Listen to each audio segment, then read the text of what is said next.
bandi hantootaa uumamtoota lafa kanarra jiran hunda caalaa ta'uu isaanii amanantu ture. Mootiin isaanii mara caalaa hedduu bonaa fi hawwii guddaa qabu ture. Gaaf tokko mootiin hantootaa ilma argate.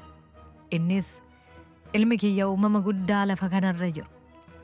Haadha warraa sadarkaa fi ulfinna wal fakkaatu qabdu argachuu fi qaba jedhee labse. Mootichi jaarsota waamee dhaqaa mucattii aduurraa ilma kiyyaaf naa kadhadhaa jedhe. Jaarsonnis gara aduu deeman. Jaarsonni aduun ilma adda ta'e qabna. Mucattiin tee akka isa heerumtu barbaanna jedhanii.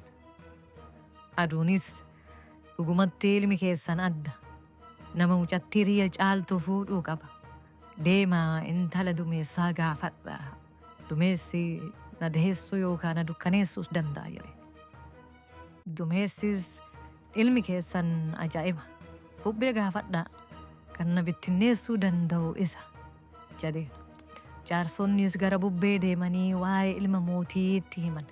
Bubbeenis ilmi keessan guddaa ammoo kan na caalu gaarri waan jiruuf gaara gaafadhaa.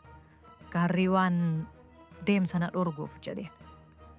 Jaarsonnis gara gaaraa deemanii gaafatan. Gaarrinis mucattiin tiyya waliin madaalan. Kan biraa kan na caalu hantuunni waan jiruuf jedhe. Hantuunni na keessa uree mana ijaarata jedhe. Jaarsonnis gara mooticha deemanii gaarri intala hantuutaa isinii wayyanuun jedhee jedhani. Mootichis gammadee akkana jedhe. Nuti fira walii galla. Dhumarratti mootiin hantuutaa wanni marti gatii mataa isaatii fi ulfinna akka qabu hubate. Achiituuta hantuutota biraatis affeeranii tokkummaan gammachuun ayyaaneffataa oolan. Seenaan kun wanni marti gatii akka qabuu fi guddaas akka ta'e nu barsiisa. Kanaaf ilaalcha keenya boonuun ala yoo ilaalle bakka hin eeggamneetti gammachuu argachuu dandeenya. Waan waliin turtaniif galatooma.